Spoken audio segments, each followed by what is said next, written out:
Brigitte Lahaie, Sud Radio, c'est l'instant Sexy News. Eh bien, Philippe Bruneau, nous accueillons Philippe Bruneau, voilà, c'est mon Bruxelles, qui va nous parler de contraception. C'est un cheval de bataille de Philippe, n'est-ce pas ? Bonjour Brigitte, oui, et bonjour les auditeurs, et bonjour tout le monde. C'est un cheval de bataille.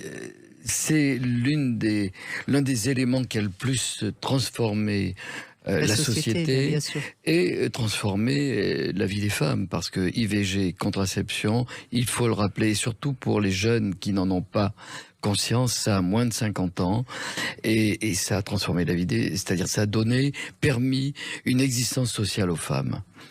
Actuellement, la contraception est fortement genrée, totalement assurée par les femmes. Ce sont d'ailleurs les femmes qui en assurent aussi les conséquences négatives, l'avortement. Moi, je ne connais pas de contraception masculine, par le préservatif, mais ça peut être directement une contraception. Pas de contraception masculine. La vasectomie quand même. Oui, voilà. Je vais vous en parler. Pas de contraception masculine, pas d'avortement masculin. Alors, je veux revenir sur l'histoire de la contraception, qui est très récente, 50, 60 ans.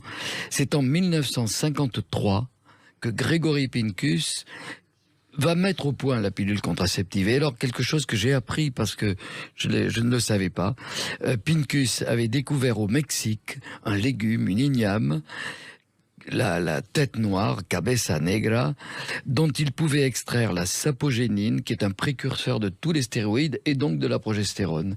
Et en définitive, la pilule contraceptive est issue de molécules qu'on a extraites, de molécules végétales au départ. Ensuite, ça a été synthétisé pour que ce soit plus simple, ok. La deuxième chose, c'est qu'en 1953, immense opposition aux États-Unis. Il y a les ligues pour la pudeur, il y a les églises qui vont s'acharner contre toute contraception possible. Ce qu'il faut savoir, c'est que ça n'a été possible que par des moyens financiers qui lui ont été donnés par une milliardaire américaine lesbienne, qui voyait, parce que la lutte des femmes, c'était la lutte aussi pour l'homosexualité. Et c'est uniquement à ce sujet-là que la contraception a pu se mettre au point. 1965, 5 ans plus tard, elle est autorisée par la Cour suprême aux États-Unis. Autorisée, il va falloir un certain temps. Alors en France... Déjà, il faut un certain temps entre le moment où il la découvre et le moment où elle est autorisée. Où elle est autorisée, mais dans laquelle elle va être effective. Si on regarde en France, 1967, presque au même moment, la loi Neuwirth autorise les contraceptifs. C'est déjà quelque chose d'extraordinaire, parce qu'il faut savoir que la contraception a été interdite, et l'Église interdit toujours la contraception.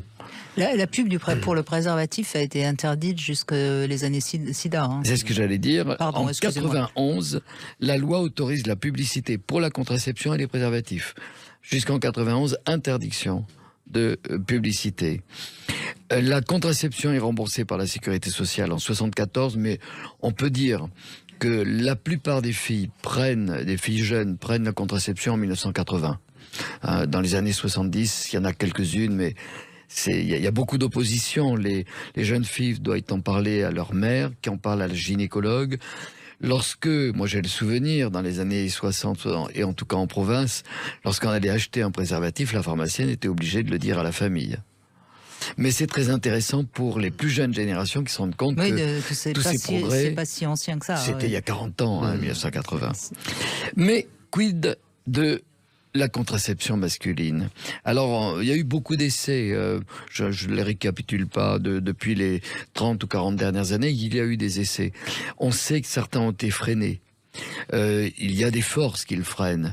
C'est très simple, les femmes l'assument, je vois pas pourquoi on ferait ça. Bon, rien de bien tangible sur ce plan-là. C'est pas tout à fait ce que je veux dire, mais c'est pour ça que je vous donne un petit scoop. C'est pas connu. Vraisemblablement, dans 2 ou 3 ans, il y aura un inhibiteur transitoire de la mobilité des spermatozoïdes.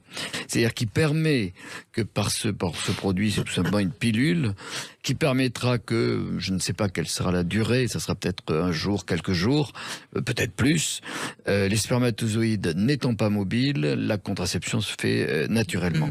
Mais cela étant dit, Philippe, moi j'entends quand même beaucoup d'hommes qui aimeraient bien avoir la possibilité d'avoir une contraception. Alors, tout à fait. Donc, parce qu'ils n'aimeraient pas être assujettis au désir d'une femme. Ça arrive un enfant dans le dos, comme on dit. Leur faire un enfant dans le dos, ça se disait. Bon, aujourd'hui c'est très genré encore et on va pas le dire. Mais j'en viens au fait qui me fait parler de cette chronique. C'est une nouvelle, moi, qui m'a complètement étonné et qui est vraie.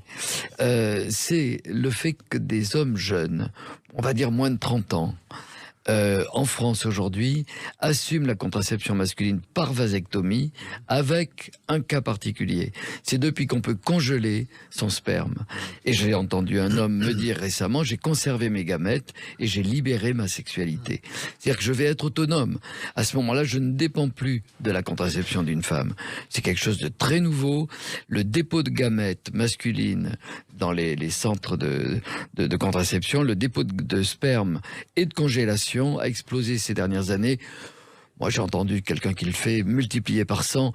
Ça ne veut pas dire grand-chose parce que ça partait de zéro ou de très peu. Mais c'est quand même très étonnant que ça devienne une possibilité pour les hommes d'améliorer, parce qu'il y a une amélioration dans l'autre sens de la reperméabilisation. Avant, on ne le faisait pas ou très peu, parce qu'on savait que si je voulais revenir en arrière, enlever une vasectomie, c'était très compliqué. Aujourd'hui, à plus de 80%, les tubes spermatiques, on peut remettre en marche les vésicules séminales. Nouvelle attitude masculine qui apparaît d'assumer la contraception, une contraception safe, j'allais dire, ce traitement pour une sexualité qui sera encore plus libre. Moi, je crois que c'est une nouvelle étape, c'est quand même très nouveau, si ce phénomène se confirme ou se poursuit, vers une libération, vers une nouvelle libération de la sexualité. C'est très intéressant, parce que les slips chauffants, ça marche pas très bien. J'allais poser la question. Ça chauffe. Il vaut mieux aller à la source. Et là, on va du côté soit des spermatozoïdes, soit effectivement l'intérêt, c'est surtout que la vasectomie est aujourd'hui réversible. Et deuxièmement, cela dit, j'ai plusieurs urologues qui m'ont dit que c'était quand même pas aussi évident que ça, donc prudence quand même. Hein. Oui, disons qu'il y en avait peut-être moins l'habitude, parce que ceux qui le font aujourd'hui, ils disent à plus de 80%, ils y arrivent très bien.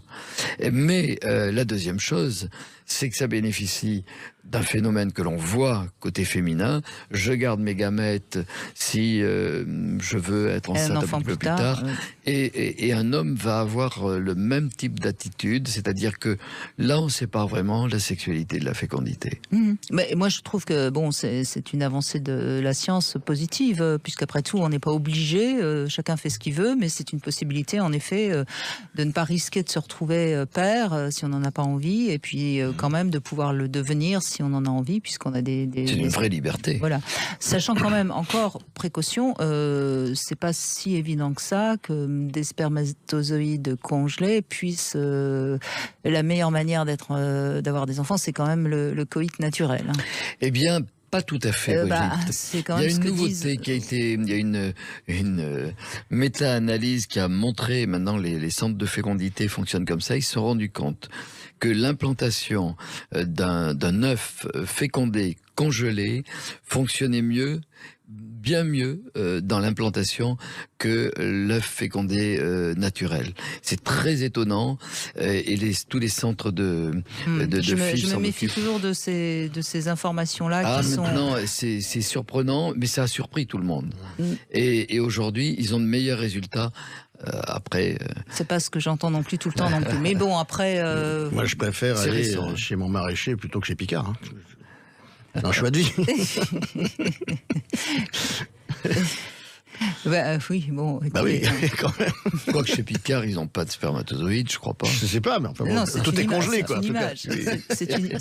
C'est une image que nous donne Seymour Bruxelles, qui est en effet assez parlant. Mais écoutez, en tout cas, oui, c'est bien aussi que de toute façon, la liberté de chacun soit possible. Et tant mieux si la contraception peut aussi être masculine. Alors, je souligne quand même l'avantage aussi de cette contraception masculine, c'est qu'il n'y a pas de chimie. On rentre pas dans le cadre de la chimie. Avec la vasectomie, oui. Oui, avec la vasectomie, c'est ce que je viens d'entendre là. Et donc, avec tous les dangers aussi de la chimie et du système hormonal déréglé par des années de pilules. Donc, pour les femmes, c'est un avantage. Et pour les hommes, il n'y a pas ce danger chimique. C'est possible. Et puis, beaucoup de femmes ont des inconvénients de la pilule. Et on cherche... Ça a aussi des avantages, la pilule. Bien sûr. Donc, voilà. Mais que chacun fasse comme il a envie, c'est ça que je trouve intéressant dans les avancées actuelles. Et puis, il y a une actuelles. panoplie qui était quand même très asymétrique. Parce que... Oui, mais enfin, totalement. c'est pas parce que si on a notre homme qui a pratiqué la vasectomie, si on veut prendre un amant, il vaut peut-être mieux prendre la pilule quand même. Sinon, ça va être difficile de lui expliquer pourquoi on s'est retrouvé enceinte. Donc, bon, enfin, moi, je veux pas foutre le bordel dans les couples, mais... C'est très vrai, Brigitte, parce que, par exemple, parmi les grands multipartenaires, alors c'est connu dans le monde gay, par exemple, et avec des épidémies de maladies sexuellement transmissibles, c'est connu que les grands multipartenaires se protègent le moins. Parce que quelqu'un qui se protège est suspect. Et dans ces milieux-là, si je mets un préservatif, je vais pas m'approcher parce que il est peut-être. Alors que l'autre qui se dit safe, effectivement, souvent il est plus dangereux. On est devant des paradoxes. Et oui, c'est tout le paradoxe de la sexualité. C'est bien connu. Vous travaillez dessus depuis tellement d'années, Philippe Bruno. En tout cas, merci, de ces informations tout à fait toutes chaudes.